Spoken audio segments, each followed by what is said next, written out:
Okay, looks like we got a pretty full house here. We'll go ahead and get started. Thank you all for being here for our first January Jumpstart. We'll talk a little bit about what the purpose and intent of this is and kind of what we're going to cover. With me here today is Clapp. She's the co-lead for voter service for League Llama Voters Minnesota. I'm Paul Huffman. I'm the co-lead with Gay. And then Nick Harper, the civic engagement director, is here also. A little bit about division of responsibilities. Gay has the lead for us as a board on voter registration with a focus on naturalization ceremonies and registration of new citizens. I have voter outreach and education, which encompasses what we do for candidate forums. I work with Nick on Vote 411 and then other things where we do voter outreach and education. And we'll talk about that. And Nick is the one that keeps us all in line from a policy standpoint. He manages staff resources and activities, for us as a league. So what we'll do is we'll get started. This is our first January Jumpstart. This is something we're doing to help keep us connected as far as what we're doing, what's developing and changing, what our goals are. And then as people are new to positions and roles in League of Women Voters Minnesota and our local leagues, helping them get familiar with all the different pieces that come together to help us do our work in all these areas like advocacy and voter service and diversity, equity, inclusion, and finances and databases and so on. So a lot of different things that it takes to run a large organization and do this well. So we appreciate this opportunity. And it always, I have found, takes multiple iterations to make sure that we all have the information we need. Our primary goals is to help orient league leaders to their roles and how to access and use LWV Minnesota and the National League resources. We want to encourage regular networking. So this is an opportunity to see some of those names and the list of people attending, know who those people are. As we talk at the end, we won't go through because there's almost 50 of us here. We won't introduce one another, but at the same time, we'll have a chance to see who's here. And as people have questions or comments, then we can get more familiar with one another. And then it's really purpose to answer questions and get feedback on how we can best support league leaders and members to work together, achieve our goals. So, a big part is just making sure we understand what you need, what challenge you have, answer your questions, and see what else we need to do to support you. So what I'm going to start with is here, what is voter service? And you're not going to see a lot written just to define what this is. There's a lot of pieces of this. So to some extent, this is my summary of what voter service is. And for me, it is providing the support, information, and resources to maximize voter participation in elections under existing law. So we want to maximize the number of people who vote, and that means making sure they have the resources, the tools, the information they need, and then the encouragement and the confidence to participate with the way our laws are written. So we always want to remain nonpartisan and neutral in our activities in voter service, where we may do advocacy in areas, encouraging changes of existing laws and policy on elections. That is not what we do in voter service, and we keep a pretty strong barrier between those things. The four parts of this, traditionally, what we think of a lot when we think of voter service are candidate forums and voter registration. And in my time involved with elections, and like many of you, I've been an election judge and I've been involved in other aspects of elections. I've come to believe that there's multiple pieces we need to meet and that voters need to have in order to be ready and engaged and likely to participate in the electoral process. The first we talk about is voter registration. The greatest opportunities for voter registration are with youth, high school students, people who are just turning 18, helping them get registered, new citizens, that's our naturalization ceremony, and then people who have relocated, people have moved either within Minnesota or from outside of Minnesota to within Minnesota, making sure they are registered and they're ready to vote. But being registered is required, is necessary, but it's not sufficient. So then some of the things that people think about when they are preparing to vote is how, where, and when do I vote? So that gets into early voting, absentee voting, election day voting, when and where do I vote? Where's my precinct? Where's my early voting location? And so on. So people don't know that election is happening. They don't know where their early voting locations are. So helping them with that information. What's on my ballot is another question that people have, and the reason people frequently don't vote is they don't know who the candidates are. Particularly, we're talking local election when there's not a party affiliation. People don't know who the candidates are, what they stand for, unless they have a personal connection. So the league forms a very important function in providing information about local candidates, school boards, city councils, and things of that nature. And then finally, how do I know elections are free and fair? People need to be able to trust the outcome of elections. So we help with information on how elections work. How do we know they were fair? How do we know you can trust the results of elections? And this is factual information, not advocacy, based on nonpartisan election officials. We have the benefit in Minnesota of having nonpartisan election officials. Many states have partisan election boards that generally function okay, but can be subject to manipulation and can be subject to partisan conflict and challenges. So it's, I think, important in Minnesota to understand how our elections work, why people can trust them, what are the facts about our elections, and there's resources for that. Of course, every league has to think about what is necessary and what's most beneficial for their community, and also what's within their capacity. So we understand that every league is different. Your environment, your community is different. Your capacity is different. You may only have a few members who are involved in voter service. You may only have the ability and really see the benefit in engaging youth, and which is fine. But we want to make sure that wherever you are and whatever your capacity is, that we have resources, guidance, tools to help you be successful in that. So again, I encourage you to think beyond voter registration. Voter registration is critical. I know there are people in the league that joined just to do voter registration. And I can tell you the first time I was an election judge and I registered new voters, especially young people, that is just one of the greatest feelings. And I understand and I recognize that. So we want to do that, but we also need to make sure that we are helping people with anything else they need to be ready to vote. So if we think about that, we're going to go through a couple of aspects of what we do and how we do it, and resources, and what we're going to be working toward to help you with information on that. So the next thing, I'm going to kick over to Gay Clapp, who's also our co-lead for voter service for the league. And Gay's going to talk a little bit about what we're doing with naturalization ceremonies, how that works, and then where we're going with how we do naturalization. So Gay, go ahead. Well, thanks, Paul, and thank you all for your attendance. Yeah, the naturalization ceremonies, from what I hear, since I've sort of taken this on, is that it is the face for many people of the league. And I believe that some of you, or many of you, are aware of the Herculean effort that Judy Stuthman has, done for years and decades to have the presence of the league at the ceremonies. Judy was recently injured. I'm sure some of you saw that. She has had to cut back a little bit, although I've got to tell you, I heard from her yesterday, she is ready to go.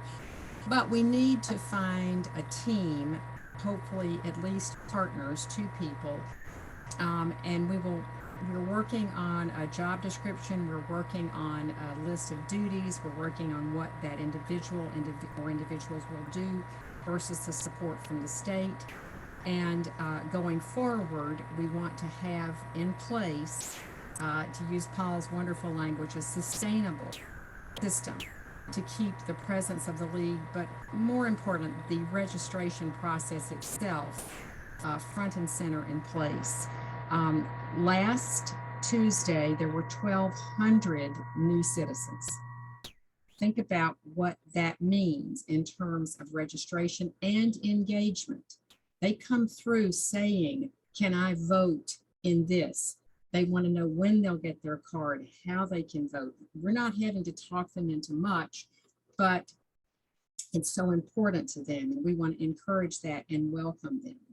So speaking of good feeling, Paul, I agree. These people are thrilled. They're thrilled. The first thing they check off is, are you a U.S. citizen? And they say yes, and everybody's clapping, everybody's happy. It's absolutely wonderful. I would urge any of you who are able to participate to do so. Now, along those lines, Judy has organized the volunteer process for a number of years. The reason for that is she has to know who is going to be there. Another thing that happened last Tuesday is, because good reasons, COVID, whatever, we had a number of cancellations. We were scrambling. We registered over 900 new citizens, but it was a very, very busy day. So we need to know who is going to be there. Kristen with the state office is doing a great job of working through a separate web page, like a sub web page, if you will, with the state web page, which will deal with the naturalization ceremonies. It will include things like, quite understandably, a tribute to Judy, but probably in her mind, of course, more important, for example, increased opportunities for signing up to volunteer, and a way to track those volunteers, a way to track if there are any cancellations. That's the critical piece of it, is that we need to know who is coming. Now, we want to encourage participation from any number of people. It is not a tool. The registration of the naturalization ceremonies is not a tool for some sort of increased participation in this community, that community. But that said, we want to encourage as many people as possible to volunteer and experience it. My own thought, my definition of diverse includes age. I'd love to see young people. I'd love to see people in different communities. Perhaps their families have been through this registration process, through this citizenship process. I'd like to see gender. We finally had 2 men signing up. Thank you to all men in the audience. And then orientation. I do believe that we want to show a face of our country. But that said, the big job is to get the job done. We are dependent on the goodwill of the Immigration Service and the federal judges. And they have to know that they can count on us to put them front and center, to support them, and to get the job done. So that's what we want to do. And how I hope that all of you and your communities and your organizations can be involved is, hopefully we will identify other locations. There are 3 federal courthouses in the state. There are naturalization ceremonies, as I understand it, I believe in Duluth, but I hope that we can organize that so that some of the other chapters can participate. I have at least one volunteer who says, I'll drive to do it, and I hope she will. So anything that you can do to encourage, for example, when we get a handle on a job description, if you can encourage, or if you can consider joining this team, or maybe taking on the succession from Judy. Judy's not going anywhere for a while. We are thankful that she is doing so well. But we're thinking in terms of learning the ropes, almost like an apprentice or an internship, so that there is a smooth transition and that she can oversee it and be comfortable with it, because she is due so much respect and just thanks for what she has set up, and we want to continue it in a good and valuable way. Any ideas that any of you have, I would love to hear from. I am easy to get in touch with. It's clappgay@gmail.com. And if you have any interest, have any questions, want to come, I'll pass on your volunteering. But let us know, because I think this is a wonderful, wonderful activity. And again, I think it makes a huge difference in the lives of not only those who come, but those who participate. So thank you. Thanks, Gay, Kay. we have one question in the Okay. chat. I believe so. I see the question. I'm so sorry, I didn't see it. My understanding, and again, I haven't followed up on it, but my understanding from yet another meeting Paul and I were on the other day, I believe they are still having a naturalization ceremonies in Duluth. That will be easy enough to find out, and I will. And there's one before that about how often the ceremonies are held. Good question. Roughly once or twice a month. We have two coming up in February. No, two in February. One in February. I'm so sorry. There's one in February, and I think there are two in March back to back. March 16th and 17th, I think, in February. Oh, I think 18th. So again, it's once or twice a month. So it's not, and you can count on it. Generally, I know Judy tries to give some, well, pretty good advanced knowledge of it, but again, when we have the website up and running in terms of the volunteering, it will be certainly easier to predict and find those dates. But that said, if anyone is interested, let me know. I will find out whatever you need to know, and I can pass along your volunteering. Okay, so Rochester, not that I know of. I'm pretty sure not. But I know Judy has traveled as far as Moorhead, and I'm not sure when that is, because again, thank you, Jackie. Our naturalization ceremonies, meaning our in the Twin Cities, are held at the River Center, because again, we had 1,200 people last time, and they were going in shifts just like this. So it's an exciting thing.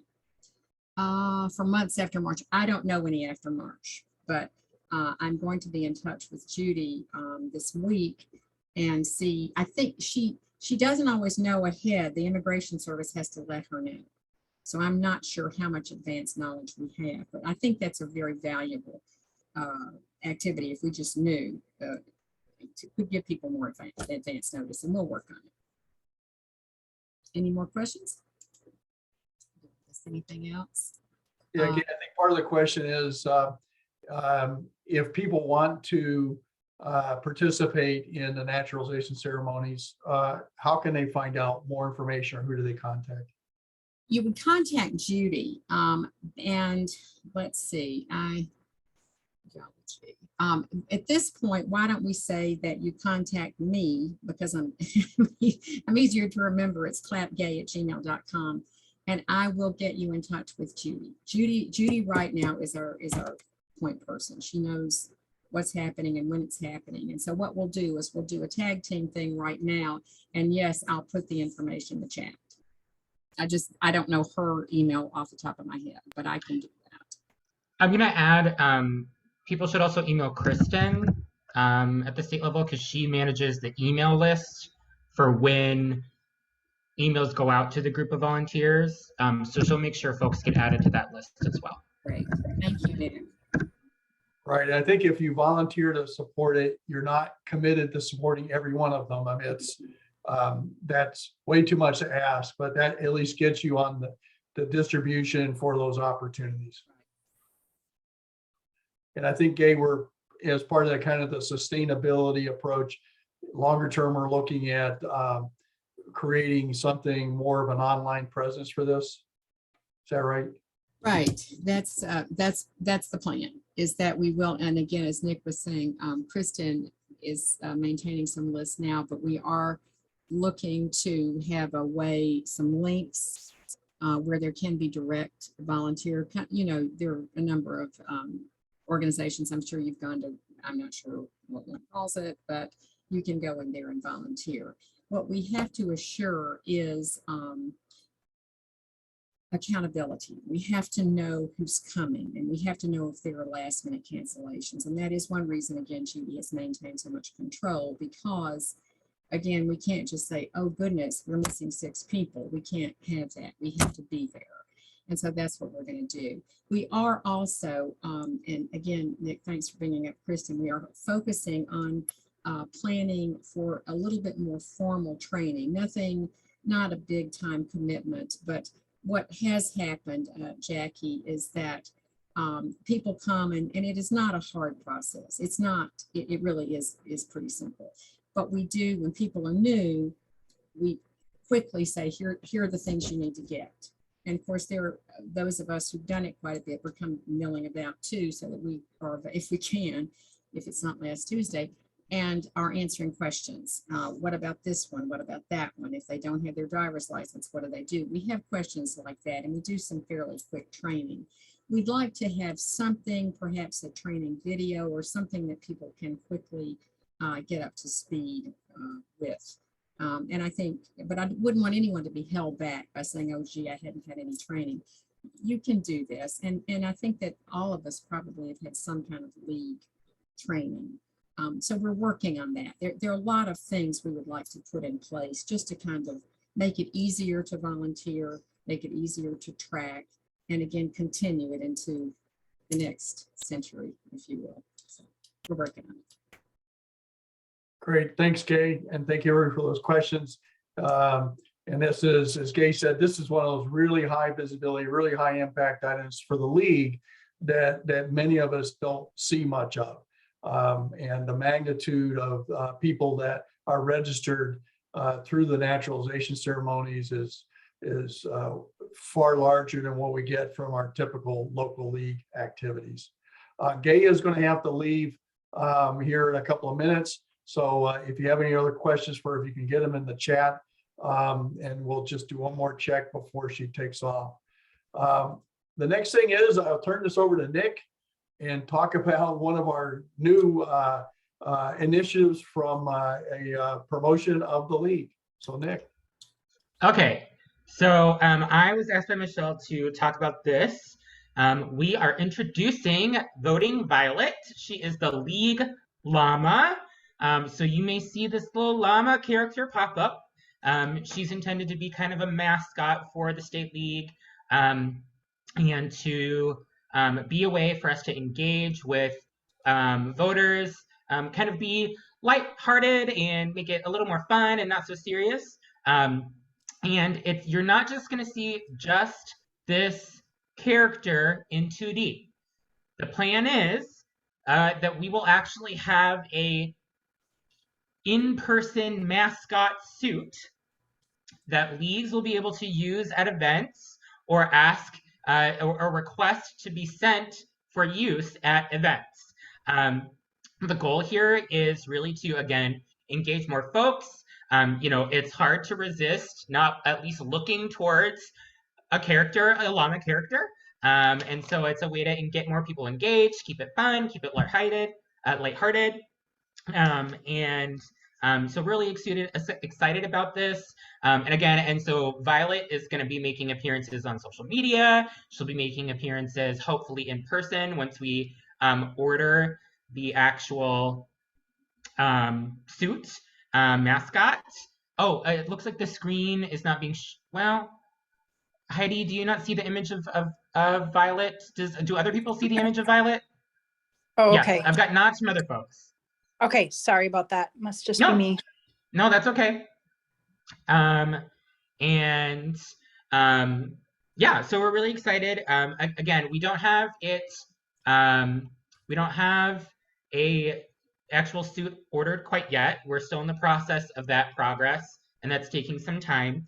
But we do have a plan to start putting Violet on social media and content in the very near future with availability for the actual mascot suit over the summer and such. It is not a two-person suit. That's a great question, Joanne. Thank you. It is not a two-person suit.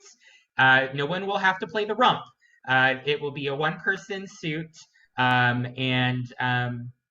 it's going to be super cute, super exciting. So if folks will be there stuffed toys to purchase, I don't know. I will ask Kristen. That sounds like an awesome idea. I think that we'll forward that on to Kristen and see what she can do about that, because I think that'd be fun. Yeah, so we're going to have that ready. And if people are interested in using Violet this summer, once we actually get her ordered, we are going to start taking recommendations or suggestions. And if you don't have someone who's able to wear the suit, that's okay. Still make the request. We might be able to recruit folks to wear the suit and make an appearance. So if you want Violet to show up, we're going to be taking those requests. Michelle is really the one coordinating those requests. So if you don't get too excited because the suit's not ready yet, but hopefully in a few weeks, or it will take a little bit longer than a month since it's a full body suit. And with the supply chain issues these days, it might take longer than we hope. But we are making a Violet. And so Voting Violet is going to be our mascot in the League Llama and help promote voter service activities, voter registration, be promoting Vote 411 in the League at League events. So very excited to share that with everyone and hope that we'll see more. I think we chose, so Sue in the chat asked what the backstory about the llama is. So we chose the llama because llamas originate from multiple regions, and llamas are also like very smart and very friendly. And so we wanted to choose an animal that was a land animal and would be a friendly animal. And, you know, she's got a little sunflower in her hair to represent the yellow flowers of the suffrage movement. So Violet is, we'll be developing more of a backstory of Violet and who she is and where she came from. But we chose a llama because she's from multiple regions. She adjusts to multiple kinds of climates, and she's a very friendly animal. So, thanks everyone. Thanks, Nick. All right, that's great. And you will all be hearing more. So you heard it here first, hopefully, about Voting Violet. All right, we're going to get I see a question about stickers. I'll ask Kristen about that too. Thanks. We'll get into some other kind of material here. First thing I want to talk about is we have two strategic goals for voter service this year. One is around candidate forms, the other around Vote 411. So I want to talk about where we're going with candidate forms, what we want to do.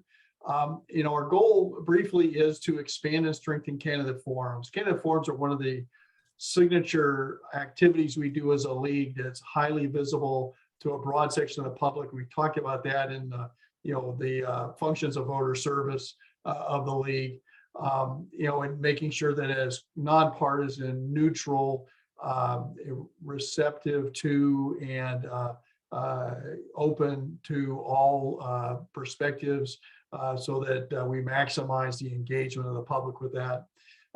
Our goals with this that we're developing some actions on is, one is providing training, guidance, resources, and support, looking at what we currently have for policies, guidance, tools, what else do we need to provide to help strengthen how we do candidate forums. One of the key things I'll talk about here in a couple of minutes is training, our plan for training this year, you know, and that's very important. And then one of the things we're talking about is, you know, who is developing these actions and plans, and that's our voter service committee, which I'll also talk about here toward the end of our discussion. The second thing is we're going to maximize candidate participation. We do have some areas where we have challenges getting candidates to participate. And sometimes that's due to the political climate or the community. We want to make sure that all candidates see that we are nonpartisan and neutral, representing different perspectives, and there's a variety of strategies in order to accomplish that. Sometimes it means that a league may focus on local elections or maximize candidate participation, spend our efforts where they're going to be most beneficial. And then there's maximizing public engagement. Sometimes there's other organizations doing candidate forums, and you know, we want to make sure that the league is seen as the preeminent model or example of nonpartisan, non-biased candidate forums that attracts as broad a population of voters as possible to the information we provide, that it's trusted. And then that includes some things with how we engage for Vote 411, and includes use of social media and online resources that we've learned a lot about here in the last several years to again get more of the public engaged with our materials. We want to use diverse perspectives in development and facilitation of candidate forum questions. The league has very good members, very smart, broad perspective, but there are a lot of times perspectives that we don't have within our membership. And so we want to look for opportunities and options and how to ensure that what we present and how we engage the candidates and present information to the public through our candidate forums, that it is as receptive to as broad an audience as possible in the public. And that diversity and perspectives, ideological as well as demographic. And I was talking to in my local league, I'm in the Woodbury Cottage Grove League, and we were talking about getting more diverse perspectives in our questions. And I've had some experiences recently where there are members of our community whose life experience is very different than mine, and they ask questions that I would not even think to ask because it just isn't in my experience. So having that different experience is helpful to make sure we're providing additional perspectives in our information in the candidate forums. And then finally, and this goes back to training, is refreshing the pool of moderators, event planners, and question facilitators. We really had limited training in 2020 because of COVID. The pandemic has resulted in a large number of people bowing out of being moderators, just like a lot of aspects of life where people have gotten into other things or chosen to change direction. So we need to refresh that pool of people who are available to perform these functions. Question facilitators and event planners, those are great opportunities for new members to be involved in candidate forums, to develop in their understanding of what we do as a league, and then develop a more diverse, again, from many aspects, people who are supporting and leading our candidate forums. So that's our goal. There'll be more detail coming out on this as we get along, go down the road with regards to candidate forums and what we're doing. So again, I just look for you to hear more and help you as we look at what our actions are. Another area we're going to talk about, Nick's going to talk about Vote 401, our goal there, what we're working on. Sure. So we are hoping to maximize participation in and use of Vote 411. What that means is we are really hoping to increase the percentage of candidates who participate in Vote 411 by increasing our communication with them and being more selective in what races we choose to cover, primarily by covering contested races. We noticed that we weren't getting participation in uncontested races, which makes sense because when a candidate doesn't have an opponent, they're not always really motivated to do much campaigning or to respond to a candidate survey. So we're a couple different strategies we're going to try there to maximize participation of candidates. We also plan to expand partnerships and media support. Michelle is really working on that to really expand the number of partners who are using and sharing Vote 411 in their communities with their constituents. And we also plan to continue to communicate and do better at communicating to local leagues and how to support populating Vote 411 and ensuring participation. So we're going to have some better and clear information about how to make recommendations for questions for Vote 411, and then how to help us remind candidates to participate, and then also how to promote Vote 411 to voters. And while we know we won't get every candidate in every race to participate, we also know that we have a higher response rate for Vote 411. Our candidate survey has a higher response rate than any other voter candidate survey that like it. We did get, there was a disproportionate response rate between Republicans and Democrats. We did still get many Republicans who responded. And so we have certain strategies we're going to be working on to continue to increase that participation. It increases every year because more candidates try it and find out, hey, I actually like doing that. That was really helpful. I feel like I reached a lot of voters and the questions were good. I didn't feel like they were biased questions. We got a couple of compliments from candidates who said, well, I don't know. But you know, I was a little hesitant at first, but once I actually saw the questions and how they were presented and were able to present my answers, I actually liked Vote for One a lot. Heidi asked, what month do you want the Vote for One data updated? So we'll be doing all the back-end work ourselves. You won't need to be doing any of the back-end work, like updating the candidate information or updating the maps of the districts or anything like that. That will all be done by staff on the back end.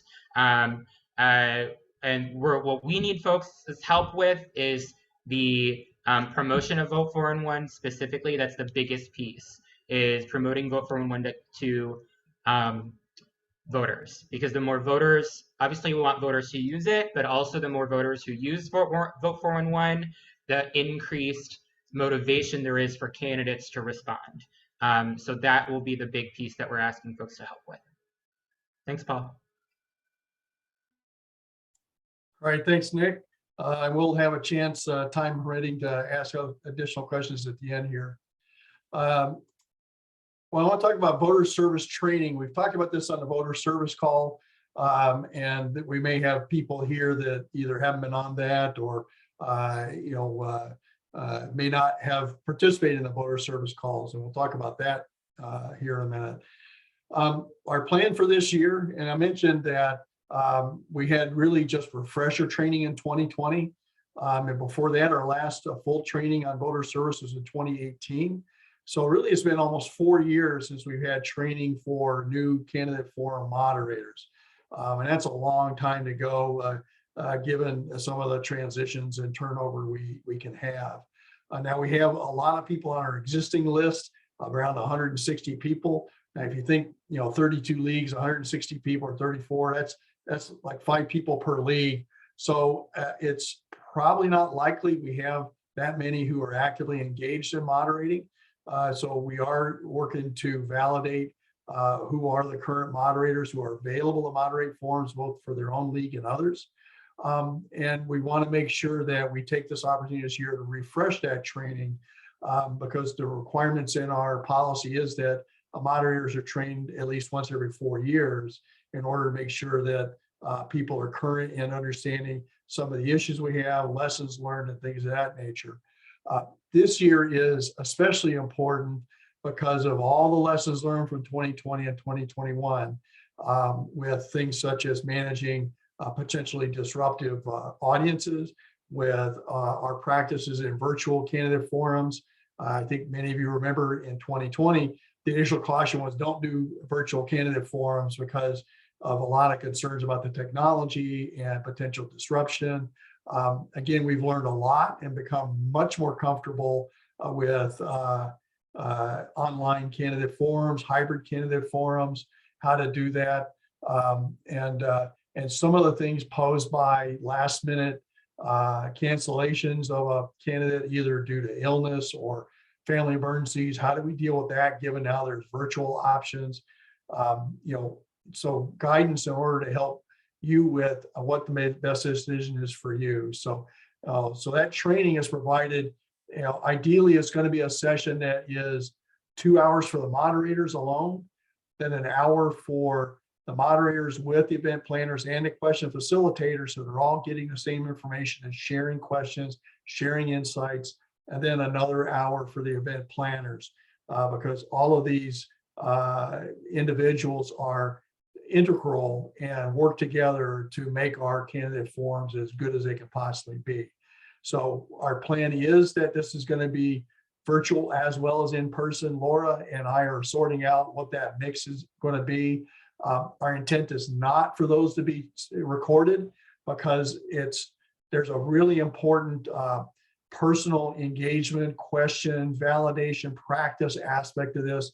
It's not sufficient in our view that you just watch a video and then he can go moderate a candidate forum. For those of you who are moderators, experienced moderators, I think you know that there's a lot that goes into managing that event and the conversations with the candidates in a way that is as fair and unbiased and even-handed as possible, especially when things get difficult. So we want to make sure we have some of that interaction as part of the training, especially for moderators. We will likely have some standalone training for question facilitators. We'll see what the need is, but we'll be prepared to do that this summer as leagues that don't have primaries are looking ahead to their candidate forums later in the summer and early fall. If you find you want to train additional people, we'll be ready to support you in that. We are encouraging for event planners, question facilitators, that they go through the training, even if they've been trained in the past.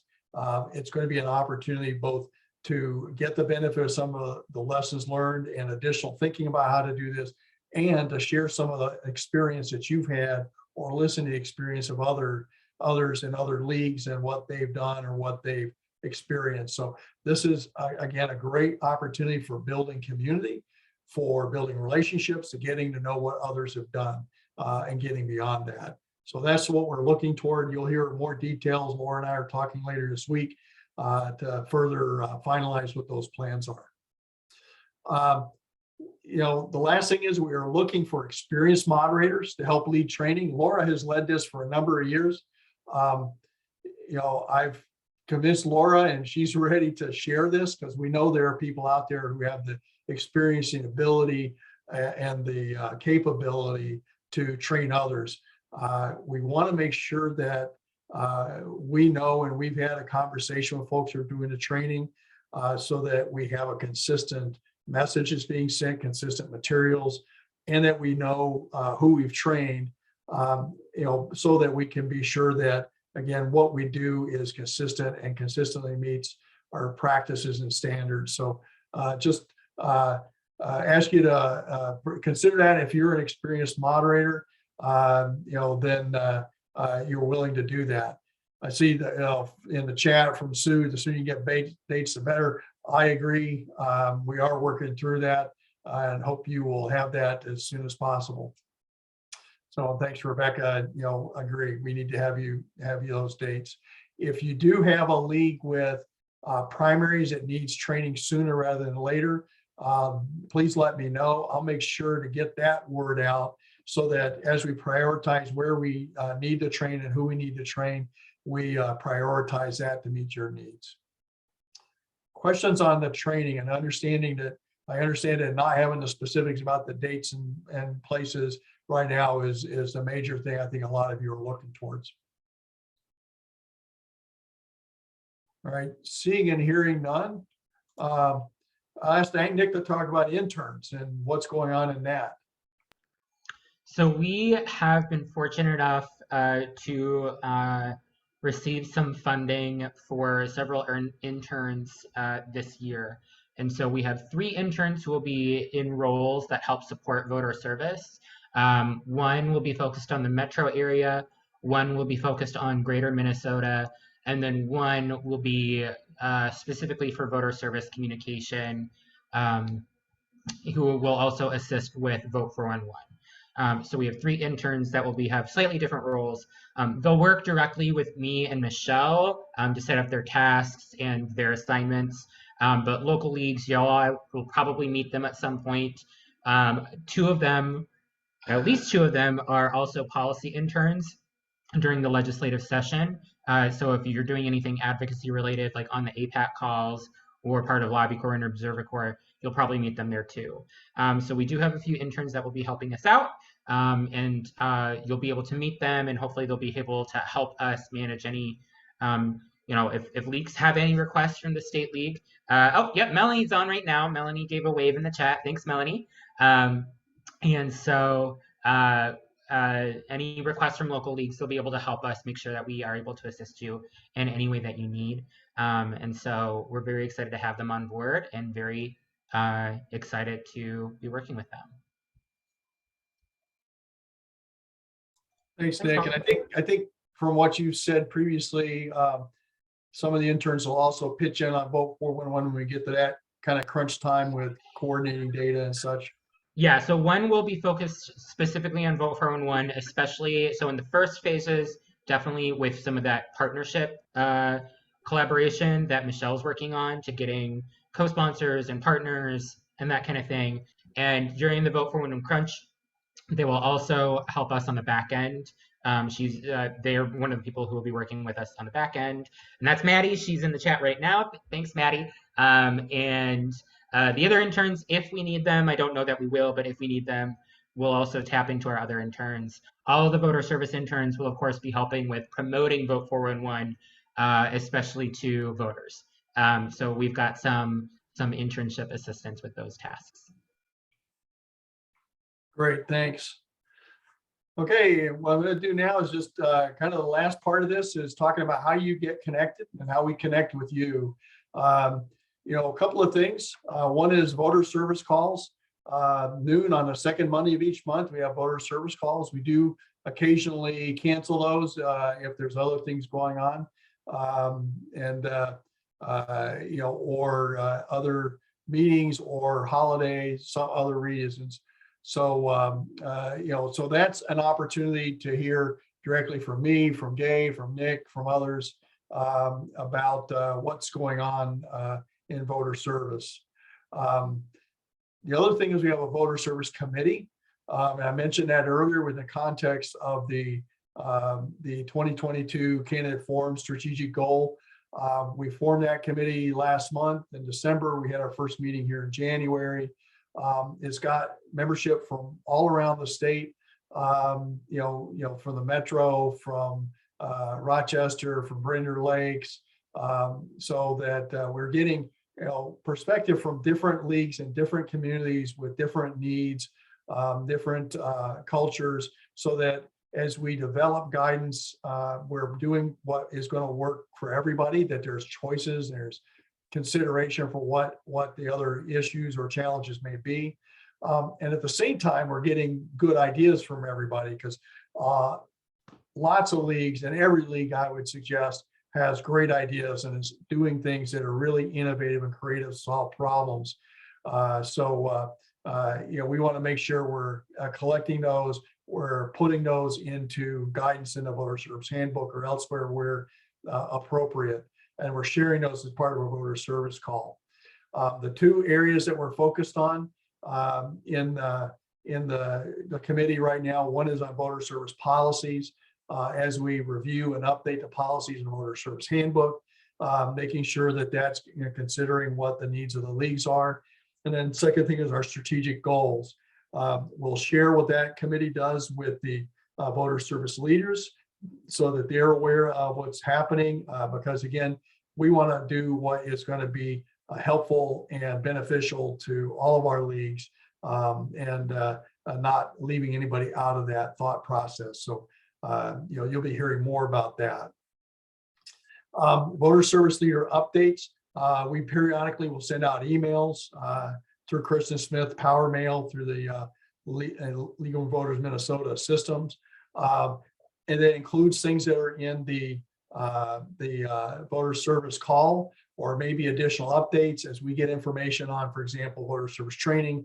That'll go out through a voter service leader update as well as through all member news. But I do want to make sure we're connecting with voter service leaders when there are things that are particularly relevant to you, that is information that's rapidly developing or is more detailed than is appropriate for all member news. So you have that information. That is driven by what's in our database at the state office. And that gets in the last point is, if you are a voter service leader, you don't have to be a director or chair. Maybe you lead candidate forums, maybe you lead voter registration. If you have a role in voter service in your local league, let us know. And the way you let us know is there is a link on the member information portion of our website for organization change, and just have your league submit that, you or your league submit that Google form that says you are part of the voter leadership team in your league. That'll get you tagged in our system, as a voter service leader, and then you'll get all of our voter service updates. You'll hear about the voter service calls. We want to make sure that if you're part of our voter service community, that you're getting the information you need in order to have the tools, resources, and support in order to conduct your voter service efforts. So that's about the communications, how you get connected with us. Question here about voter service grants. Yes, there will be Martin and Brown grants this year. We got the same amount of money, I think, as we got 2 years ago. That's a 2-year cycle. We just went through last Friday, I think it was Thursday or Friday, with the team. I'm picking up the Martin and Brown grants from Laura also. And then she's going to kind of run parallel with me here this year to make sure I understand all the idiosyncrasies and the considerations of thought process that contains. But we will have those decisions were made within the last week. So if you had a 2021 Martin and Brown grant, you should be seeing the results of that here shortly. And then we should be having the grant process up here in the next 6 weeks or so. I got to work with Laura again on that as far as what we're going to tweak and adjust this year based on lessons learned from last year. So yeah, so you'll be seeing that. So any questions about the connections? And Nick, maybe if you can put into the chat the link to how to get to that voter service, that or local league organization where they can find that link. If you are a voter service leader or part of your voter service team, you want to be getting notified of what's happening in the Minnesota League on voter service, just go to that link and let us know. And with that, I want to thank you for your participation. One of the things I want to mention, just go back to the beginning. If you joined us late, is when we talk about what is voter service, that is, voter service is what we do as the League of Women Voters to provide information, support, resources to voters to maximize voter participation with existing election laws in our elections. And that includes, first and foremost, voter registration, but also includes helping people with how, where, and when to vote, all those different methods of voting, early voting, absentee voting, election day voting. It includes helping people with what's on their ballot, because as you go from an election design standpoint, one of the most common questions people have is, what's on my ballot? They don't know. And that is frequently an impediment to people voting because they don't know who the candidates are. And that's where we vote for one, candidate forms and other things come in for that, helping people with those resources. And then finally, how do people know to trust the results of the elections? Elections are fair and free elections. So we have information, more is coming on that. And again, not everything is going to be useful to you, but we want to make sure that if there is something you need or would be useful, that we're providing that. The last part of this is, there will be a survey in your email to help, how we can improve this in the future. What things you want out of the League of Women Voters, and there's other things we could be doing that you find beneficial. So with that, I'll stop sharing and then open up for any last questions.